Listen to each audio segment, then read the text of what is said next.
Pernah tak terfikir kenapa harga minyak naik sikit je tapi boleh gegarkan politik satu dunia? Atau kenapa negara-negara ni sibuk sangat nak bekerjasama? Selamat datang ke sesi ulang kaji pantas kita. Dalam beberapa minit je, kita akan bongkar semua kaitan antara sumber asli dengan ekonomi global. Semua yang awak perlu tahu untuk peperiksaan, kita dah ringkaskan khas kat sini. Okey, jom kita mula. Depan kita ni ada peta minda yang akan jadi panduan kita. Nampak macam banyak benda kan? Tapi, relax, jangan risau. Kita akan bedah siasat satu-satu dan bila dah habis nanti, awak akan nampak gambaran besar. Macam mana semua benda ni sebenarnya bersambung. Baiklah, kita mulakan dengan yang paling asas. Cuba bayangkan semua sumber tenaga yang ada kat dunia ni, sebenarnya semuanya boleh kita letak dalam dua kumpulan utama. Kalau awak faham beza antara dua kumpulan ni, percayalah, ia kunci untuk faham keseluruhan topik ni. Okey, dalam satu kumpulan, kita ada geng lama, iaitu bahan api fosil macam petroleum, gas asli dan arang batu. Memang power, tapi dia ada tarikh luput. Maksudnya, satu hari nanti ia akan habis. Di kumpulan satu lagi pula, kita ada geng masa depan. Sumber alternatif macam tenaga solar, angin dan sebagainya. Yang ini boleh diperbaharui. Selagi ada matahari, selagi ada angin, sumber ni akan sentiasa ada untuk kita.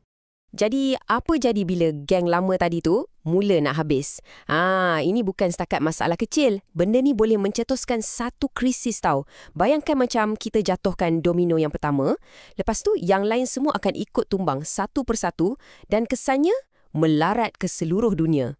Domino pertama yang akan jatuh, dah tentu ekonomi. Cuba bayangkan, pendapatan negara tiba-tiba merosot. Harga minyak dekat stesen pam melambung tinggi. Lepas tu, harga barang-barang kat pasar pun ikut naik. Inilah kesan paling cepat kita semua rasa. Dari kerajaan sampailah ke poket kita sendiri. Bila ekonomi dah goyang, masalah ni tak berhenti kat situ je. Cepat-cepat, ia akan merebak ke pentas politik pula.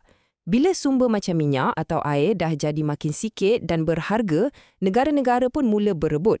Keadaan boleh jadi tegang dan akhirnya boleh mencetuskan konflik antara negara. Bahaya kan? Dan domino tu terus jatuh. Kali ni, ia menghentam masyarakat.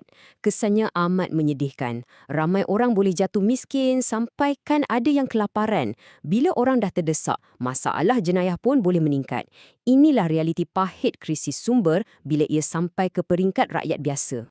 Domino yang terakhir dan mungkin yang paling sedih ialah alam sekitar kita. Dalam kita berebut-rebut nak dapatkan saki-baki sumber yang ada, kita sebenarnya tengah merosakkan planet kita sendiri. Ekosistem jadi tak seimbang dan banyak haiwan serta tumbuhan yang unik hilang untuk selama-lamanya.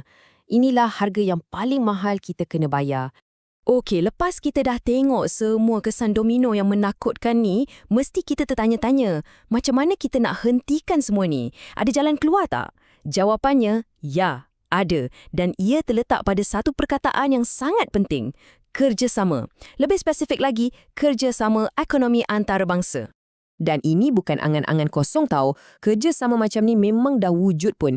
Kita ada ASEAN yang menyatukan negara-negara Asia Tenggara, ada Kesatuan Eropah ataupun EU, ada juga WTO yang kawal selia perdagangan satu dunia. Inilah tempat di mana negara-negara duduk semeja, bincang dan cuba cari penyelesaian bersama. Jadi, apa untungnya bekerjasama ni? Faedahnya banyak sangat. Bayangkan, ia macam kita buka pintu kepada peluang baru.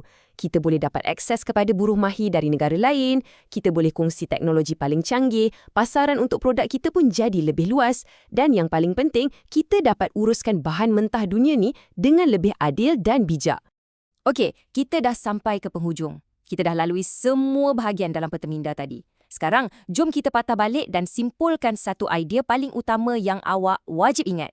Anggaplah ini macam soalan bocor untuk peperiksaan awak nanti. Jadi, daripada semua benda yang kita dah bincangkan tadi, kalaulah awak boleh ingat satu benda je, satu ayat yang boleh sambungkan semua titik-titik ni, apakah ayat tu agaknya? Inilah dia ayat keramatnya. Kekurangan sumber akan mencetuskan krisis global dan krisis ini hanya boleh diselesaikan melalui kerjasama antarabangsa. Senang kan? Ingat je aliran ni, sumber bawa kepada krisis dan akhirnya jalan penyelesaiannya ialah kerjasama. Kalau awak dah pegang konsep ni, kira dah lulus dah topik ni. Okey, sebelum kita habis, jom kita fikir sejenak tentang masa depan. Untuk selamatkan kita daripada krisis sumber, apa yang kita lebih perlukan? Adakah teknologi yang lebih canggih, contohnya macam cipta sumber tenaga yang baru? Ataupun adakah kita lebih perlukan sikap kemanusiaan yang lebih hebat, iaitu keupayaan kita untuk bekerjasama sebagai satu dunia? Tak ada jawapan yang mudah untuk soalan ni. Cuba fikir-fikirkan. Terima kasih sebab sudi luangkan masa bersama saya.